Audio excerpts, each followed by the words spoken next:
యేసయ్యా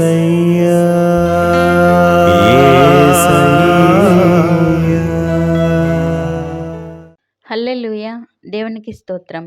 ఈ వాక్యం వింటున్న వారందరికీ యేసుప్రభు వారి నుండి ఆశీర్వాదం, ఆరోగ్యం, ఐశ్వర్యం, సంతోషం, సమాధానం, నిరీక్షణ కలగాలని ప్రార్థిస్తూ సమస్త మహిమ, ఘనత, స్తోత్రం యేసుప్రభు వారికే చెల్లిస్తూ ఈరోజు మనం పరిశుద్ధ గ్రంథం నుండి 57వ కీర్తన 2వ వచనం చదువుకుని ధ్యానించుకుందాం.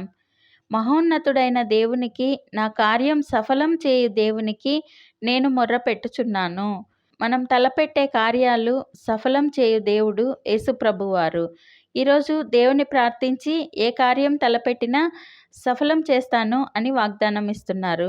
ఎన్నో రోజుల నుండి పెండింగ్ ఉన్న మీ పనులు, ఇతర కార్యాలు అన్నీ సఫలం చేస్తారని సెలవిస్తున్నారు. మరి ఈరోజు ప్రార్థించి మన కార్యాలన్నీ సఫలం చేసుకుందాం. ఇది మనం ఉపమాన రీతిగా తెలుసుకుందాం. మైకేల్, లిల్లీ ఇద్దరు దంపతులకు ఒక కూతురు ఉంటుంది. ఇద్దరు జాబ్ చేస్తూ కూతుర్ని బాగా చదివిస్తారు. కూతురికి కూడా మంచి జాబ్ వస్తుంది. వాళ్ళు ఎన్నో సంవత్సరాలుగా మంచి ఇల్లు కట్టుకోవాలని అనుకునేవారు. కూతురు చదువు, ఫీజులు అంటూ ఇల్లు కట్టుకోలేకపోయారు. ఇప్పుడు కట్టుకుందామంటే కూతురికి వివాహం చేయాలి. కూతురు వివాహం అయ్యాక ప్రయత్నిద్దాం అనుకుని వివాహ ప్రయత్నాలు చేయసాగారు.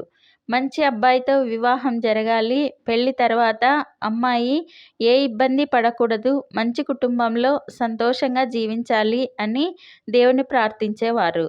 తల్లిదండ్రుల సొంత ఇల్లు కల నెరవేరాలని కూతురు ఈ వాక్యం ఎత్తిపట్టి ప్రార్థించేది. దేవుని కృపలో వారి ప్రార్థన నెరవేరి ఆ అమ్మాయి జాబ్ చేసే కంపెనీ ఓనర్ కొడుకు ఏ ఖర్చు వీరికి లేకుండా తనే గ్రాండ్గా ఆ అమ్మాయిని ఇష్టపడి వివాహం చేసుకున్నాడు. తను వేసే వెంచర్లోనే మైకేల్ వాళ్లకు తక్కువ రేటుకు మంచి విల్లాను ఇచ్చాడు.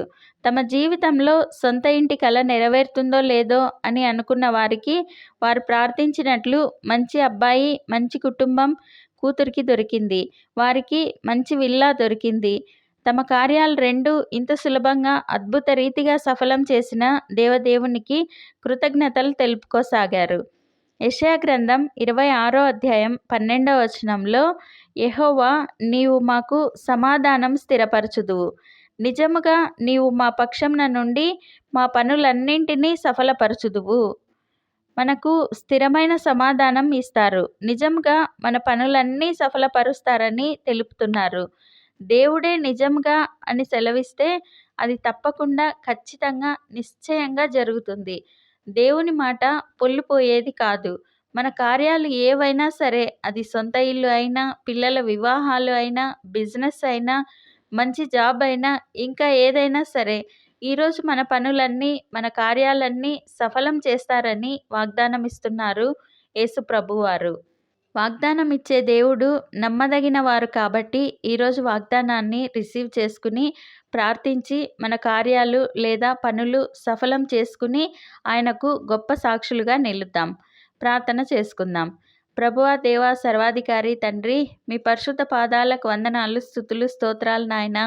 మీరు మా జీవితాల్లో జరిగించే మేలులన్నింటికీ వందనాలయ్యా. దేవా, ఈరోజు మీ కార్యాలన్నీ సఫలపరుస్తాను అని వాగ్దానం ఇస్తున్న తండ్రి, వందనాలయ్యా. ఈరోజు తలపెట్టే ప్రతి పనిని అద్భుత రీతిగా సఫలపరచండి, ఆశీర్వదించండి. ఈ ప్రార్థనలో పాల్గొనేవారు ఈ వాగ్దాన ప్రార్థన చేసుకుని ఏ పని మొదలుపెట్టినా మీరిచ్చిన వాగ్దానం నెరవేర్చి వారి పనులను అద్భుత రీతిగా సఫలపరచండి. ఆటంకాలన్నింటినీ కొట్టివేయండి. మీకు గొప్ప సాక్షులుగా నిలబెట్టండి. మేమందరం ఈ దేశానికి, ఈ ప్రపంచానికి ఆశీర్వాదకరంగా ఉండులాగున ఆశీర్వదించమని నజరేయుడైన యేసుక్రీస్తు నామంలో ప్రార్థిస్తున్నాం తండ్రి. ఆమెన్. మీరు కామెంట్స్లో పెట్టే ప్రేయర్ రిక్వెస్ట్లు చూసి మీకోసం ప్రార్థిస్తున్నాము. దేనికి కృంగిపోకండి, నిరాశపడకండి. దేవుని మహాకృప మనకందరికీ తోడుగా ఉంది కాబట్టి ధైర్యంగా ఉండండి. దేవుని ప్రార్థిస్తూ ఉండండి. ఇంకా ఏవైనా ప్రార్థన అవసరతలు ఉంటే కామెంట్స్లో పెట్టండి. మీకోసం తప్పకుండా ప్రతిరోజు ప్రార్థిస్తాం. Thank you Jesus. God bless you. మేము మా ఛానల్లో అందించిన ఇతర వీడియోలను కూడా తప్పకుండా చూసి మీ మిత్రులకు షేర్ చేయగలరు. ఇప్పటి వరకు మా ఛానల్ సబ్స్క్రైబ్ చేయకుంటే వెంటనే సబ్స్క్రైబ్ చేసి కొత్త వీడియోల నోటిఫికేషన్స్ కోసం సబ్స్క్రైబ్ బటన్ పక్కనే ఉన్న బెల్ గుర్తును క్లిక్ చేయండి. అందరికీ వందనాలు. మెతుషెల జీవితానికి సంబంధించిన మరో గొప్ప మిస్టరీ అతని పేరులో దాగి ఉంది.